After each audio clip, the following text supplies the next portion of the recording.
Welcome to the Elevate the Edge podcast. I'm Maribel Lopez of Lopez Research, and I'm joined with my co-host Joe Peterson of Clarify 360. If this is your first time listening to the podcast, welcome. Elevate the Edge is published bi-weekly. The podcast focuses on helping companies understand what edge computing is, how the market will evolve, and what you need to know to build successful edge computing strategies.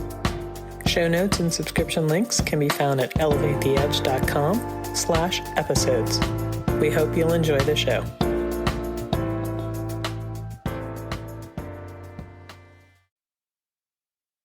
Hello and welcome back to Elevate the Edge. We are live at the Westin Dallas Park. It's great to actually get to do a podcast in person with my fabulous co-host, Ms. Jo Peterson, who's wearing another fantastic set of glasses, which in fact do kind of match her outfit. So once again, I'm tragically sad that you cannot actually see this, but say, hey, Jo. Hey, and it was a plan. It was planned. It was planned. There you go. And we're joined here today with Samantha Madrid, who is the Group VP of the Security Business and Strategy at Juniper Networks. Hey, Samantha. Good morning to you both. All right, I'm kicking it back to Jo. So, Samantha, a little congratulations are in order. In late February, and for the fourth year in a row, Juniper Networks was named one of the 20 coolest network security companies as part of CRN Security 100 and highlighted Juniper Secure Edge, the Security Service Edge SSE solution, as a major reason why. Moving forward, it's estimated that 75% of enterprise-generated data will be created and processed outside of a traditional centralized data center or cloud, according to Gartner. So the global edge computing market is expected to grow roughly 37% a year between 2023 and 2030. That's a lot of data to manage and secure. It sure is. And as we know, Ms. Peterson sure does love herself of stats. So we now have our stat to this podcast. I'm going to jump in and, well, maybe we could step back for a second, Samantha, and just tell us a little bit about what it means to be the Group VP of Security at a company like Juniper Networks. What do you do? Well, that is a great question. I want to first start off by thanking you for the congratulations. I'm super proud of the team. The business has really been doing great, and it was a nice cherry on top to not only be recognized as one of the cool security vendors out there, but also Product of the Year by CRN for our Secure Edge solution. So in 2022. So that was great. So as a group vice president at Juniper, I'm responsible for the entire security strategy in terms of both the product's development and the connection to our networking portfolio, but also all the security capabilities that are integrated into our networking infrastructure. So that includes our MX routers, our switches, and our access points. Excellent. So I think that there's so many great terms in the security landscape. So I thought we'd talk a little bit about Zero Trust Network Access and SASE. How are these terms connected and why do they matter at the edge? Well, that's a great question. So SASE is an architecture, and it's an architecture that consists of multiple products. The two biggest players in that is the SD-WAN capability along with SSE. So to answer your question about what's the difference between SSE and SASE, SASE is the architecture, SSE is the product that fits within that architecture. And it's actually comprised of a number of different products, which is one of the biggest movements you're seeing in the security space. SSE has firewall as a service, it has CASB, it has DLP, and ZTNA. So it's bringing all of those together for customers delivered from the cloud, and it really offers a nice way for customers to connect and secure their remote users. That's a great response. Thanks for breaking that down because it gets a little confusing. It does. Right? It really does. So let's talk about the rabbit endpoint problem of multiplication, because endpoints are like rabbits. They multiply and the threat landscape expands accordingly. You've made the decision as a client to adopt edge computing, and your operation networks team, They're in discussion with your security team. They're all kibitzing. Why does a least privilege-based approach matter even more at the edge?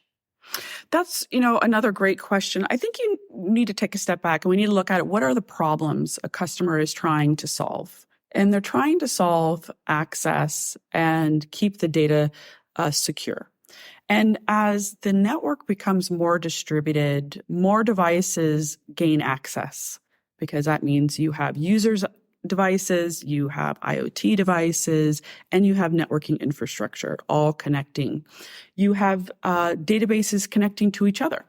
So a device is a big word. And so as the edge continues to evolve, it's important that the technology used to secure those devices evolves along with it. You have traditional endpoints, and that's the endpoint terminology we hear most about. It went from classic VPN. If you all recall, MDM was popped up at one point. There was EDR. Then there was some other derivatives of that.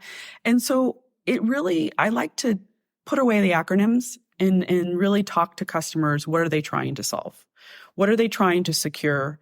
And who needs access? So the concept of least privilege access is about making sure whether it's a user, a device, or an application is accessing what is required to access and nothing more. And so if I'm coming on the network and I have my laptop, I should only be able to see applications that I am privileged to see. My laptop shouldn't be able to port scan the entire network.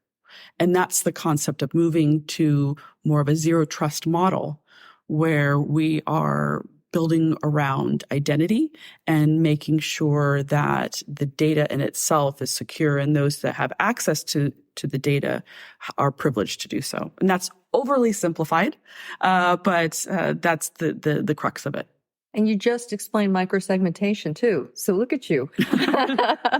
So we're seeing more and more apps operating at the edge. From a security perspective, the goal is to provide an end-to-end approach. Mm-hmm. And I love what you said yesterday about that's the end game, isn't it? Absolutely. So share with us how Juniper Connected Security Strategy can help a client achieve that goal.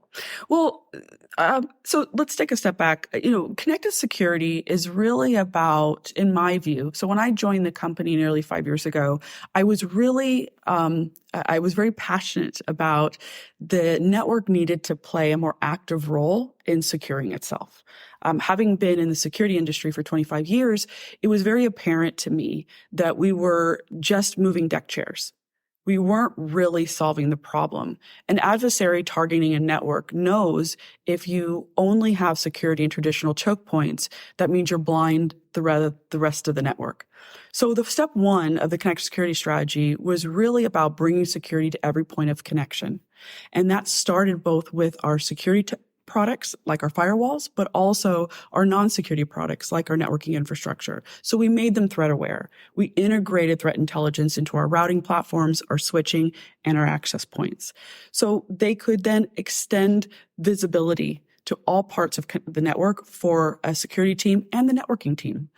Then what we've done is we've evolved the fact that the network is different and the shape of the network or the architecture of the network is different for every customer in every segment. Different business outcomes they're all driving towards. So for us, it's really about operationalizing those transitions for customers. And that is the foundation of connected security. It's about operationalizing security. If my outcome is SASE, if my outcome is SSE, if my outcome is zero trust, I should be able to build upon what I already have deployed and utilizing and securing my network and making it even better. Right? I shouldn't have to rip and replace. I shouldn't have to hire, double the team size in order to have a particular business outcome. If I'm utilizing SRX firewalls, I should be able to operationalize and take the same policies for my users and move them to the cloud for my SSC deployment. And that's the whole concept. And we've been innovating around this. We're the only vendor in the market that can take a firewall policy and with 3-click wizard, make it an SSE policy. So we're really focused on that as just an example.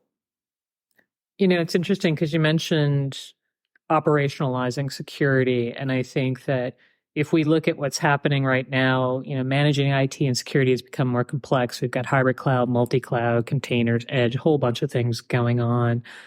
And, we've actually, Joe and I have been talking to companies and we've heard about the desire to reduce the operational complexity in and around security and networking. Is this on the wish list of the clients you chat with? Oh my gosh, yes. I mean, let's take zero trust as an example. A zero trust architecture has been something we've been talking about as an industry for well over 10 years. Yes. For a very, very long time.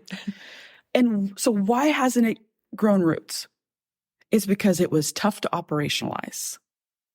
Aside from deploying products that could potentially do zero trust, the onus was entirely on the customer to implement it, to figure out how to build that bridge, the bridge from where they are to where they want to go, which is a complete zero trust network. That's a lot of work. And no one was ever saying, hey, this is how you can do it, or this is how we can automate it. And that's what we built with SD Cloud, is we're automating all those architectural transformations. So we're really bringing in the concept of operationalizing security literally to life for customers. Well, that probably brings up another point. We have heard a lot about sustainability and achieving, greener homes and workplaces. Can you talk about how a connected, Juniper's connected security strategy might help companies achieve more greenness at work? Absolutely. Because again, the idea is building on what you have. If you are wanting to leverage investments in technologies that you have, you can do so by building on top of that. If you want to take advantage of the capabilities in a smaller form factor, we have fixed firewalls, we have chassis firewalls that can have a higher capacity, higher port density, and are able to have better power consumption as well. I think having a greener and more sustainable footprint for any organization starts with the architecture. And so you want to make sure that your architecture can kind of bridge where you are to where you're going and can take advantage of the newer technologies, the newer products in the market to do that. So Samantha, great answer. And it's so nice to hear that people can use what they have and reuse what they have. That's a way to recycle IT. That's a way to be more sustainable. So we always end the podcast with a fun fact, not tech related, can be anything that you want. Please share a fun fact with us. Oh, wow. Fun fact. I just got back from swimming around Grenada. Open water swimming. That's my new thing now. I'm a former swimmer, competitive swimmer, so I'm in college. And now I've kind of embarked on open water swimming. So that's a fun fact. That's awesome. I'm sure it was beautiful. It was gorgeous. Yeah. So thank you so much for spending some time with us today. We're excited about you and your journey, and we're excited about what you're going to come up with next. Thank you. It was a pleasure to be here. Thank you. Thanks for having us at the Juniper Networks Industry Analyst Summit. We really enjoyed being here and hearing the vision in person. You take care. Likewise. Thanks for listening. If you enjoyed the show, please subscribe so you can easily find us again. Follow us on Twitter at Maribel Lopez and at Digital Cloud Gal, and on LinkedIn. Links to our social profiles, show notes, and ways to listen to the podcast can be found at elevatetheedge.com.